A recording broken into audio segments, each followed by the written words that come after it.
예, 안녕하십니까. 방금 소개받은 KDI 규제연구센터장 양용현입니다. 제가 말씀드릴 주제는 탄소 중립과 지속 가능 성장이라는 주제입니다.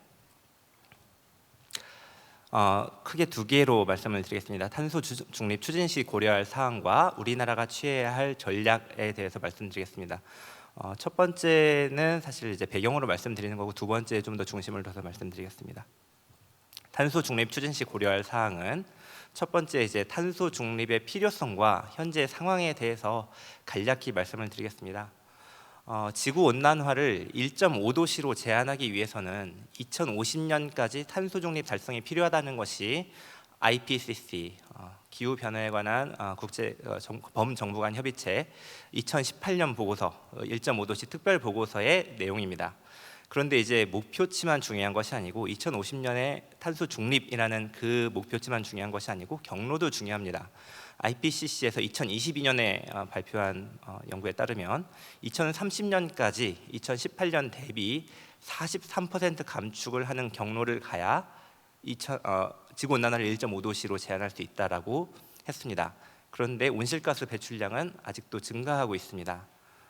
2019년에 지금 세계의 온실가스 배출량이 집계가 되었는데, 보시는 것처럼 2019년까지도 계속 증가하고 있었고 이 추세가 전환되는 것으로 보이진 않습니다.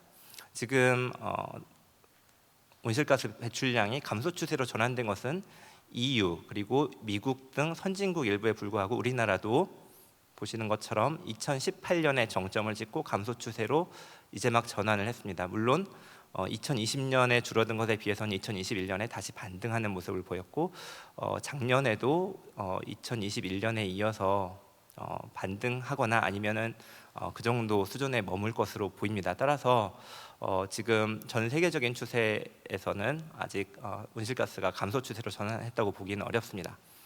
우리나라는 지금 2030년까지 2018년 대비 40%를 감축하겠다라고 공약을 한 상황이고요. 그것은 방금 앞 슬라이드에서 말씀드린 것처럼 IPCC가 제안하는 경로 2030년까지 18년 대비 43%를 감축해야 된다라는 그런 연구 결과와는 일치하고 있습니다. 하지만 우리나라에게는 상당한 도전이 아닐 수 없는데요. 2030년 NDC 달성을 위해서는 2021년에 2018년보다는 좀 줄었기 때문에, 그리고 우리나라가 또 배출해야 되는 그런 다른 상황을 감안했을 때 31.7%를 감축을 해야 됩니다. 이것은 매년 평균 1,700만 톤 CO2 한산톤으로 1,700만 톤을 감축해야 된다는 것을 의미합니다. 그런데 우리나라는 에너지 전환에 불리한 자연 환경을 가지고 있고, 또 감축이 어려운 제조업 중심의 산업 구조를 가지고 있습니다. 에너지 전환에 불리한 자연 환경이라는 것은 에너지 전환이라는 것은 기본적으로 신재생 에너지를 포함한 재생 에너지를 중심으로 해야 되는 것인데, 우리나라는 일조량의 변동성이 커서 태양광 발전이 어렵습니다. 왼쪽에 보시는 그래프처럼 우리나라는 월별로 일평균 발전 시간이 꽤 이제 변동성이 있습니다. 1월과 12월에는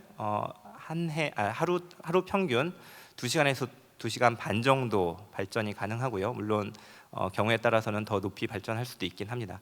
가장 높을 때는 4월, 5월이고요. 4월, 5월에는 가장 높을 때가 한 5시간 정도, 적을 때는 한 4시간 정도 발전 가능합니다. 그런데 이것도 일 평균을 월별로 계산했을 때고, 사실 일별로도 날씨가 흐린 날과 날씨가 화창한 날에는 차이가 있습니다.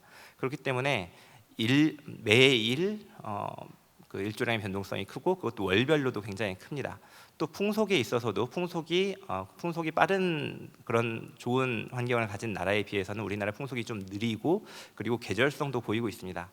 이것은 발전량이 들쭉날쭉할 수 있다는 의미입니다. 재생에너지에 의존할 경우. 그렇다면 재생에너지로 발전할 수 없을 경우에는 그것을 보완해 줄 수 있는 그런 다른 방법이 필요한데, 유럽이나 미국에서는 이제 땅이 넓기 때문에 여러 시간대에 걸쳐 있는 굉장히 넓은 토지에서 좀 자체적으로 보완할 수가 있겠고, 유럽 같은 경우에는 나라들이 다 서로 연결되어 있기 때문에 전력망을 연결함으로써 가능한데 우리나라는 주변국과의 전력망 연결이 어렵습니다. 그래서 자체적으로 백업 전원을 마련해야 되는데 그런 것이 굉장히 어려운 요인이 될 것 같습니다. 그리고 제조업 중심의 산업 구조라고 하면 사실 이제 우리나라는 제조업이 강국이라고 얘기를 하고 있고 GDP 대비 제조업 비중이 28.4%, 이것은 이제 어떻게 산정하느냐에 따라서 조금씩 변동이 있습니다만 2019년 기준 28.4%로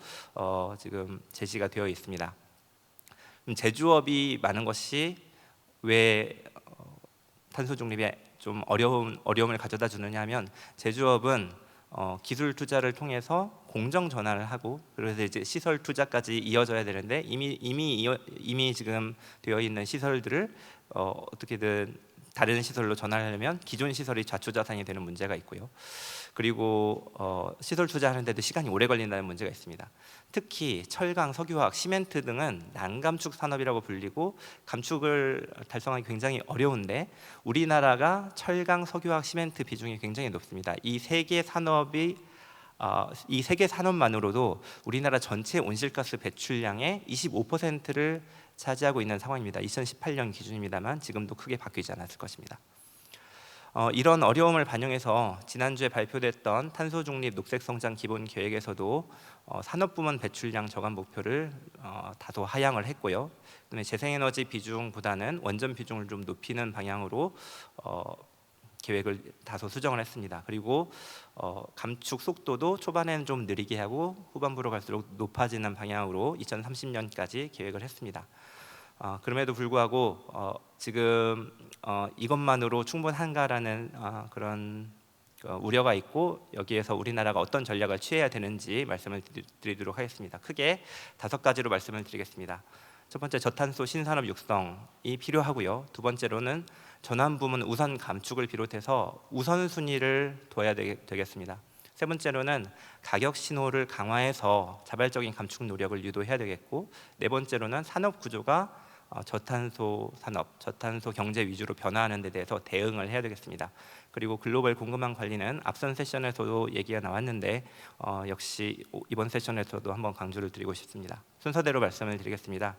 저탄소 신산업 육성은 지금 이제 슬라이드에는 그 방법에 대해서만 나와 있는데, 저탄소 신산업을 육성하는 것은 어떤 속도로 이것을 육성할 것인가라는 그런 결정이 필요하겠습니다. 우리에게 놓인 선택지를 크게 3가지로 말씀을 드리면, 하나는 이제 패스트 팔로워 전략이 있겠고요. 다른 나라가 먼저 하면 빨리 캐치업하는 거죠. 두 번째로는 지금 현재 누리고 있는 기존 산업의 경쟁력을 최대한 누리고 필요할 때가 되면, 말하자면 필요할 때라는 것은 이제 그 기존 산업의 경쟁력이 조금 빛을 잃어갈 때 그때 한꺼번에 따라잡는 그런 전략이 있겠고, 나머지 하나는 이건 제가 이제 이렇게 해야 된다고 말씀드리는 그 방안은 우리나라가 가능한 한 앞서 나가는 것입니다. 가장 바람직하게는 다른 나라보다 반발자국 정도 앞서 나가는 것이 가장 좋은 방안이라고 생각이 되고요. 물론 우리나라가 지금 유럽에 비해서 아직 좀 뒤처져 있는 것은 사실입니다. 유럽은 1990년대부터 온실가스 감축을 비롯해서 저탄소 경제에 투자를 해왔기 때문에 아무래도 좀 앞서 나가고 있고, 특히 발전 부문을 중심으로 굉장히 앞서 나가 있습니다. 그럼에도 불구하고 우리나라가 이걸 빨리 따라잡고 좀 더 앞서 나갈 수 있는, 가능하면 좀 더 앞서 나갈 수 있는, 반발자국 정도 앞서 나갈 수 있는 그런 방향으로 저탄소 신산업을 육성을 해서 저탄소 경제가 경제 전반의 기조로 확고하게 자리 잡았을 때 우리가 좀 경쟁력을 빨리 가져갈 수 있는 방향으로 저탄소 신산업을 육성할 필요가 있겠다라는 생각이 들고요. 그리고 그 시점은 지금이 굉장히 좋은 적기인 것 같습니다.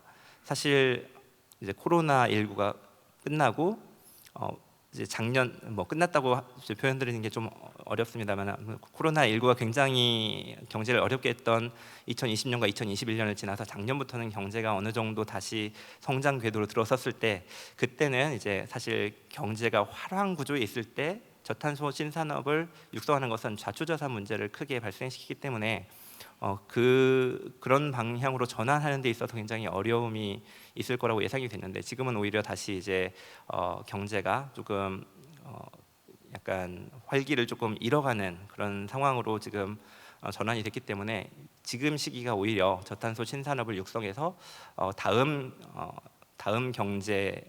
새로운 경제 구조로 전환되기 직전에 우리가 먼저 투자를 해서 경쟁력을 확보하는, 그런 경쟁력을 확보할 수 있는 좋은 시기라고 생각이 됩니다. 이것을 하기 위해서 이제 정부가 몇 가지 수단을 쓸 수가 있겠는데, 조달 지원이나 기술 개발 지원 같은 것은 뭐 익히 알고 계시는 방안이고요. 친환경 단지를 조성하는 것이 지금 정부가 해줄 수 있는 좋은 방법인 것 같습니다. 친환경 단지라는 것이 이제 굉장히 정부가 나서서 할 수밖에 없는 것이 입지, 그리고 이제 이것을 대규모로 조성을 해야 되고, 이것에 뭐 난방이라든지 전기, 송전 그리고 이제 뭐 상하수도 같은 것까지 전부 다 저탄소 구조로 설계하는 것이 지금 기존 단지에선 잘 안 되고 있는데, 정부가 나서서 친환경 단지를 조성해 주면 우리 기업들이 가서 활용할 수 있다는 점에서 도움이 되겠습니다. 그다음에 이제 마지막으로 규제 수단을 활용할 수 있다라고 말씀을 드리겠는데, 규제 수단은 크게 이제 두 가지입니다. 저탄소 신산업이 좀 수요처를 찾을 수 있도록 수요를 만들어주는 그런 방식의 규제, 이것은 이제 환경 규제를 좀 강화한다든지 친환경 제품 구매 의무를 부과한다든지 하는 방식으로 수요를 만들어주는 방식의 규제가 있겠고, 이것은 이제 사실 다른 산업에 약간 부담을 지우는 방식이 되겠습니다. 나머지 하나 이제 저탄소 신산업을 좀 하려고 할 때 거기에 걸려 있는 규제를 빠르게 해소해주는 그런 방향으로 규제 수단을 활용할 수 있겠습니다. 두 번째로 이제 감축 우선순위를 정해야 되는데, 기본적으로는 전환 부문과 비교육재 산업에서 우선적으로 감축할 필요가 있다는 말씀을 드리겠습니다. 전환 부문에서는 뭐 여러 가지 이유가 있는데,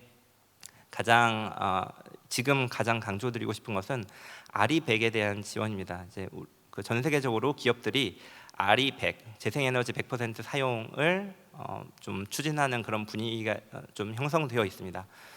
이게 이제 좀 널리 퍼지게 되면 우리나라에서도 RE100을 해야만 해외 소비자들에게 다가갈 수 있을 텐데, 이런 인프라가 충분히 갖춰지려면 전환 부문에서 빠르게 감축을 할 필요가 있겠습니다.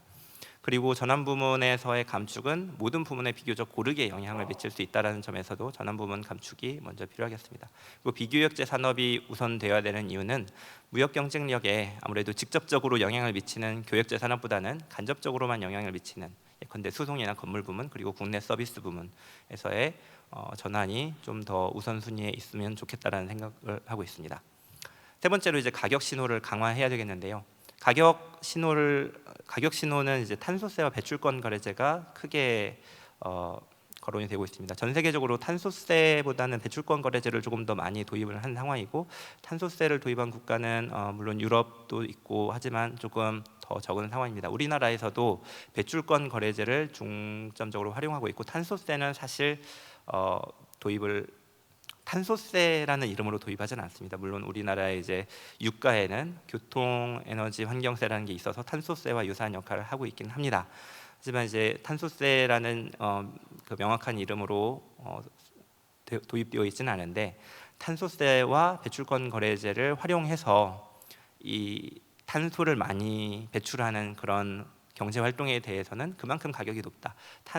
이산화탄소 배출로 인한 사회적 비용이 얼마만큼 된다라는 것이 경제 활동을 함에 있어서 그게 그 활동에 반영이 돼야만 충분히 이산화탄소 그리고 온실가스를 배출하는데 비용으로 인식이 되고, 그것을 저감하려는 노력이 충분히 이루어질 수 있다는 생각이 듭니다. 가격 신호 외에도 녹색 분류 체계라든지 ESG 공시, 그리고 탄소 발자국 등 비가격 신호도 잘 활용을 해야 되겠습니다.